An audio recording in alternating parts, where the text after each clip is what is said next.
Dans cette vidéo, nous allons voir comment ajouter un générique défilant à un film monté sur eFilm Express. I'm Sur la sorry. timeline, je mets mon montage en marche jusqu'à la fin.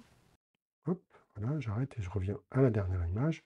Alors, avant d'ajouter le générique, la première chose qu'on va faire, c'est de mettre un fondu au noir pour avoir une disparition progressive de l'image.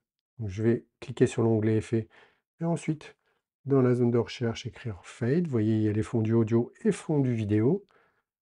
Donc il s'agit de l'effet Fade to Color que je vais appliquer.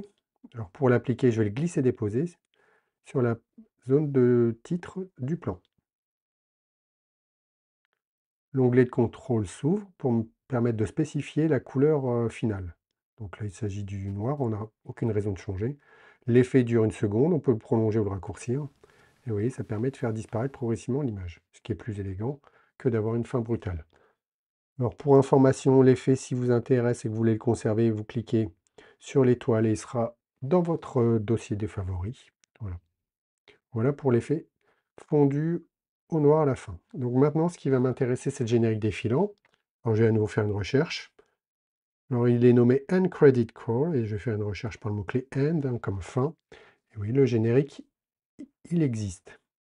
Alors dans la version du logiciel que j'utilise, cet effet doit être appliqué à un support, donc je vais créer un plan vierge.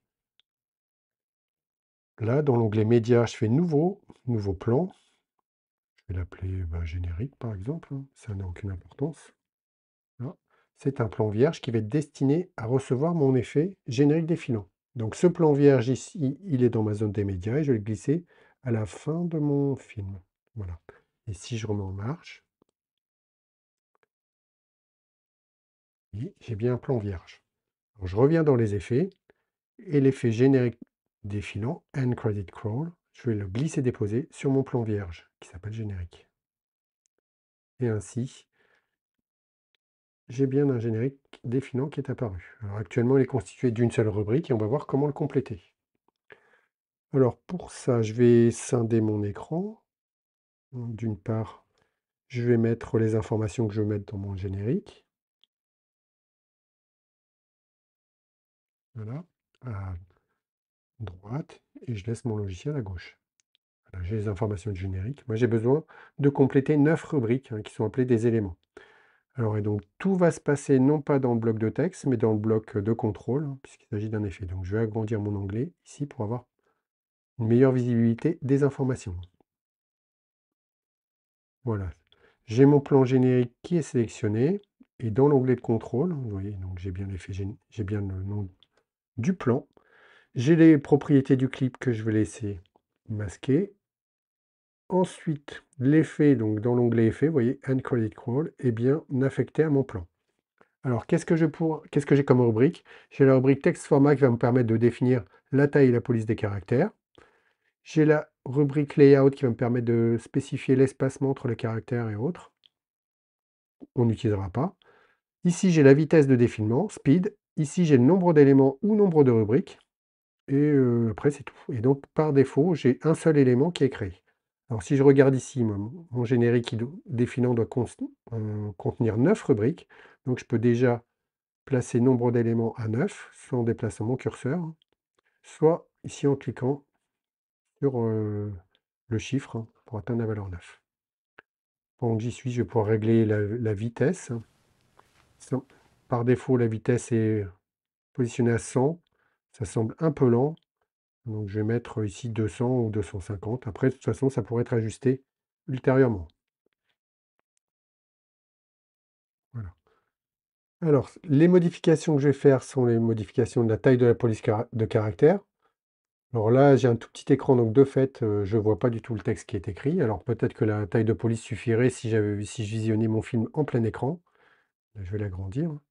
Donc texte format, j'ai 3 éléments. J'ai le title, role et name, pour lesquels je vais pouvoir définir la couleur, la taille et la police de caractère. Alors, je vais me contenter de changer la taille de la police, font size. Je vais mettre par exemple 50 pour le titre, vous voyez, là, élément de title. Ensuite, rôle, je vais mettre un peu plus petit. Et name, je vais mettre également la même valeur que rôle, par exemple 40. Voilà. Pour avoir des éléments qui sont bien visibles. Vous voyez ici, c'était dans la rubrique texte format. Et c'est fini pour cette rubrique. Donc la vitesse et le nombre d'éléments ont été réglés.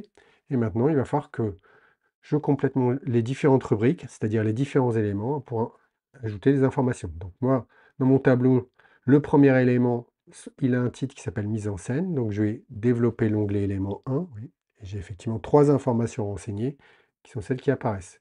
Je vais me contenter de faire du copier-coller à partir de mon fichier PDF. CTRL-C sur votre PC ou COMMANDE-C sur votre Mac.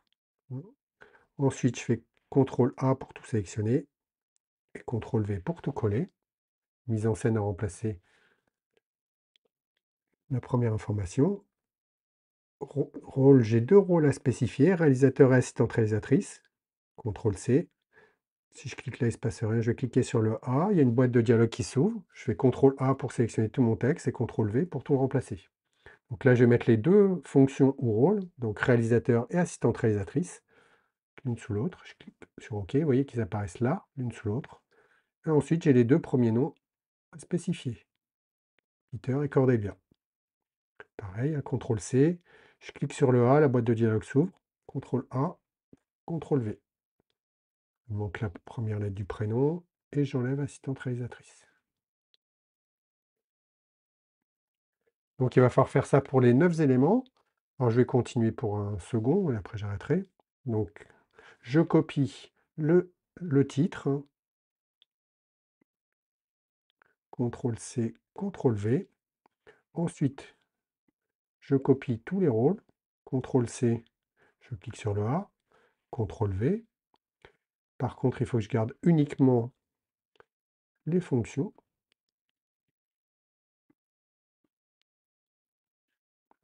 Okay. Et ensuite, je copie les noms.